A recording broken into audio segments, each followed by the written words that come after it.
UP का चुनावी माहौल भी गजब हो गया है। मुख्यमंत्री योगी आदित्यनाथ ने अकेले ही गर्दा उड़ा रखा है। यूपी में बुलडोजर का ब्रेक डांस चल रहा है।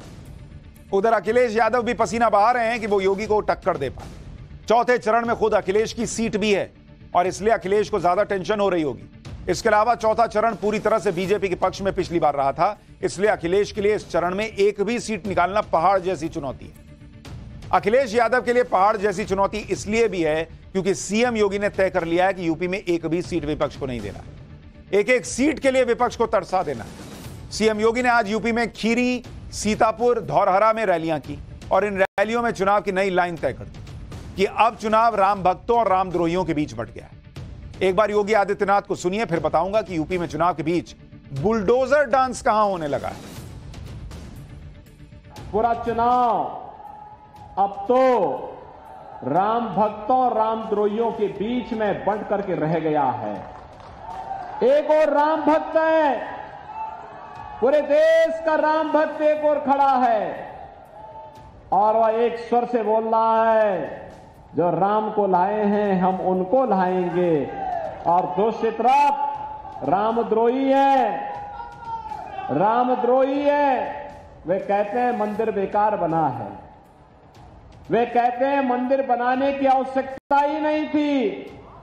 वे कहते हैं भारत के अंदर मंदिर की क्या आवश्यकता थी। तो भगवान राम का मंदिर भारत में उत्तर प्रदेश के अयोध्या में नहीं बनेगा तो क्या काबुल और कंधार में बनेगा? क्या लाहौर और कराची में बनेगा? क्या योगी आदित्यनाथ क्लियर कट बात करते हैं और उनके इस तेवर से यूपी की चुनावी गर्मी और बढ़ चुकी है। यूपी में 3 चरण की वोटिंग हो चुकी है। अब चौथे चरण में 13 सीटों पर वोट पड़ने हैं उत्तर प्रदेश में। इसमें कन्नौज है जहां से अखिलेश यादव खुद चुनाव लड़ रहे हैं।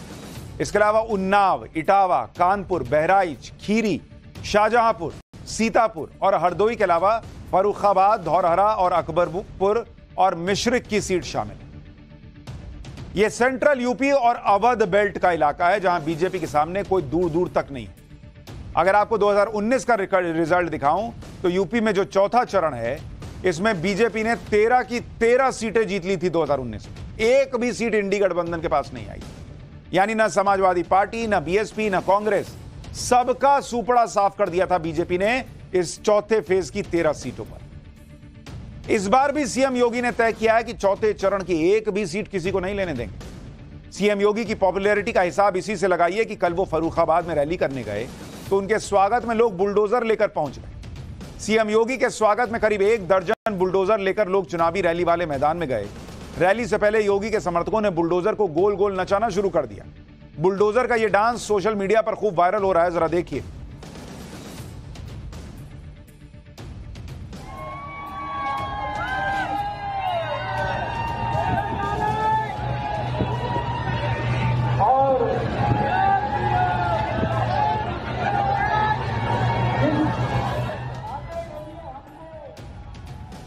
यानी सीएम योगी के स्वागत में बुलडोजर डांस चल रहा है।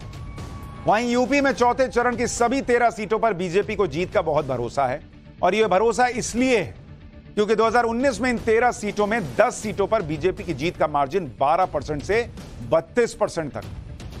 एक प्लस पॉइंट यह भी है कि इस बार बीजेपी का आरएलडी के साथ गठबंधन भी है। इसके अलावा समाजवादी पार्टी और बीएसपी भी अलग अलग चुनाव लड़ रहे हैं।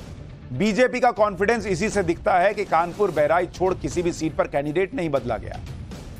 अभी जब इस तरह की स्थिति हो तो फिर कन्नौज की सीट का क्या होगा, जहां से इस बार अखिलेश यादव चुनाव में उतर गए। 1998 के बाद से समाजवादी पार्टी कन्नौज सीट पर लगातार जीतती रही, लेकिन 2019 में बीजेपी के सुब्रत पाठक ने समाजवादी पार्टी के इस गढ़ को ध्वस्त कर दिया। 2019 में बीएसपी के साथ गठबंधन के बावजूद समाजवादी पार्टी की कैंडिडेट डिंपल यादव कन्नौज से हार गई। पिछले चुनाव में कन्नौज सीट पर सुब्रत पाठक ने 12,000 से ज्यादा वोट से डिंपल यादव को हरा दिया। इसलिए इस बार समाजवादी पार्टी ने आखिरी वक्त तक कन्नौज सीट से उम्मीदवार पर सस्पेंस बनाए रखा और अंतिम दिन खुद अखिलेश यादव ने कन्नौज से नॉमिनेशन भरा। लेकिन सीएम योगी ने इस बार भी कन्नौज सीट पर बीजेपी की जीत की गारंटी दी है। योगी गारंटी दे रहे हैं कि हम अखिलेश को हराएंगे। पहले सुनिए कन्नौज सीट और समाजवादी सीट को लेकर योगी आदित्यनाथ ने क्या भविष्यवाणी की है फिर बताऊंगा बीजेपी के दावों पर अखिलेश यादव क्या कह रहे हैं। आप देख रहे होंगे एक ही परिवार चुनाव लड़ पा रहा है। और बहनों और भाइयों, मैं आपको इस बात के लिए आश्वस्त करता हूं, देखो 3 चरण में चुनाव हुए। समाजवादी पार्टी के एक ही परिवार के लोग 5 लोग चुनाव लड़ रहे हैं। 3 के चुनाव संपन्न हो गए, तीनों के तीनों भाजपा की झोली में जाएंगे।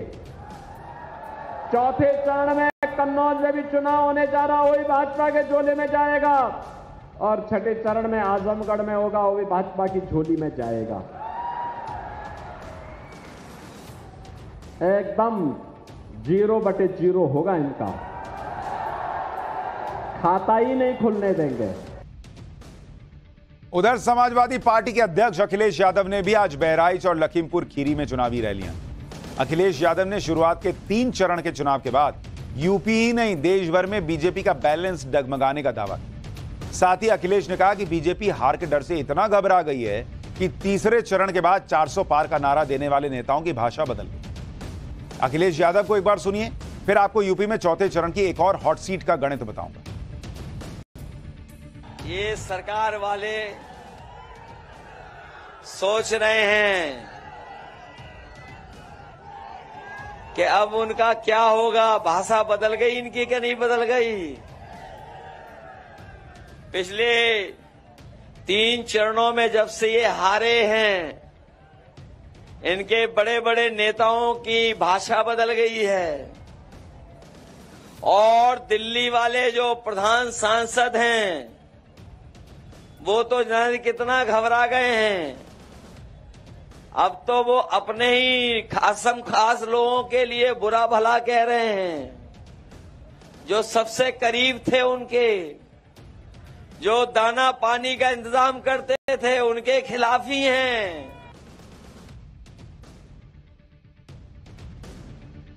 तो आप देखिए अखिलेश यादव अपना दावा ठोक रहे हैं। वो कह रहे हैं कि भैया यहां पर बीजेपी का बैलेंस बिगड़ चुका है। चौथे चरण में यूपी की एक और सीट है जिसकी बड़ी चर्चा हो रही है। यह है खीरी लोकसभा सीट, जहां केंद्रीय मंत्री अजय मिश्र टेनी को बीजेपी ने एक बार फिर से कैंडिडेट बनाया। अजय मिश्र टेनी के पास इस बार खीरी सीट पर जीत की हैट्रिक लगाने का मौका है। लेकिन 2 साल पहले किसान आंदोलन के दौरान खीरी में थार से कुचलकर जो किसानों की मौत हुई थी, उसके बाद पहली बार अजय मिश्र टेनी चुनाव लड़ रहे हैं। और किसानों के ऊपर थार चढ़ाने का जो आरोप है अजय मिश्र टेनी के बेटे पर, वो अभी भी लोगों के जहन में होगा। इसलिए आज खीरी पहुंचे अखिलेश यादव ने थार को मुद्दा बनाकर बीजेपी कैंडिडेट अजय मिश्र टेनी को निशाने पर लेने की कोशिश की। सुनिए अखिलेश यादव ने क्या कहा, फिर बताऊंगा कि अखिलेश यादव मायावती के टारगेट पर क्यों आए। लखीमपुर का किसान और लखीमपुर की जनता ने इस बार मन बनाया है कि थार का जवाब वोट से देने का काम यहां के लोग करेंगे। जो लोग कह रहे हैं कि उन्हें और बड़ा बना देंगे, हमें पूरा भरोसा है लखीमपुर की जनता पर और किसानों पर, क्योंकि ये जिला हमारा बॉर्डर जिला है। इस बार इतना वोट यहां की जनता डालेगी, इतना वोट डालेगी कि बीजेपी का प्रत्याशी बॉर्डर के बाहर फेंक दिया जाएगा। लेकिन चौथे चरण से पहले अखिलेश यादव की एक और मुसीबत है जो बढ़ गई। मायावती ने आज अखिलेश के खिलाफ मोर्चा खोल दिया। मायावती आज कन्नौज में थी। उन्होंने बीएसपी कैंडिडेट इमरान जाफर के समर्थन में विशाल रैली की। इस दौरान उन्होंने अखिलेश यादव के मुस्लिम प्रेम में की जमकर धज्जियां उड़ाई। मायावती ने कहा कि समाजवादी पार्टी को परिवार से ही फुर्सत नहीं मिलती। कन्नौज में मुस्लिम आबादी ज्यादा है, लेकिन टिकट के लिए परिवार के लोग खड़े हो जाते हैं। आपको सुनाता हूं बीजेपी का नाम लेकर मायावती ने कैसे अखिलेश यादव पर निशाना साधा। तो सपा का मुखिया क्या कहता है कि ये तो बीजेपी के इशारे पर मुस्लिम समाज को टिकट दिया गया है। आपके कन्नौज लोकसभा की सीट में मुस्लिम आबादी काफी ज्यादा है। सपा तो मुसलमान को कभी टिकट देती नहीं है। उनको तो अपने परिवार से ही फुर्सत नहीं मिलती टिकट देने में, बंटवारा करने में। तो समाजवादी पार्टी के परिवार से यादव लोग खड़े होते हैं जब इनकी आबादी बहुत ज्यादा है यहाँ पर। और जब हम मुस्लिम को टिकट देते हैं, उनका हक देते हैं, वो भी इनके गले के नीचे से नहीं उतरता है। समाजवादी पार्टी की हालत सिर्फ कन्नौज में टाइट नहीं है, कई सीटों पर पार्टी को अभी से हार नजर आने लगी, इसलिए बहानों की लिस्ट भी तैयार है। अखिलेश के नेता अधिकारियों को धमकी देने से बाज नहीं आ रहे। अखिलेश यादव के चाचा और समाजवादी पार्टी के महासचिव शिवपाल यादव आज इटावा में रैली करने पहुंचे। इस दौरान उन्होंने कहा कि बदायूं से लेकर मैनपुरी तक गुंडई चल रही है। बीजेपी के कहने पर प्रशासन एक्शन ले रहा है, लेकिन इनको भी मालूम होना चाहिए कि सरकारें भी बदलती हैं। सुनिए शिवपाल यादव क्या कह रहे हैं। हमारे यहाँ बदायूं में गुंडई करी है, अभी जसपाल नगर से लेकर मैनपुरी में गुंडई, आज भी गुंडई चल रही है। कोई भी टपोरी कार्यकर्ता उनका अगर कहीं झूठ बोल के दरख्वास्त दे आता है तो उस पर पुलिस पहुँच जाती है। परेशान करते हैं। उनको ये पता नहीं है कि सरकारें भी बदलती हैं। खैर, सरकार बदले ना बदले क्या होगा ये तो पता चल जाएगा।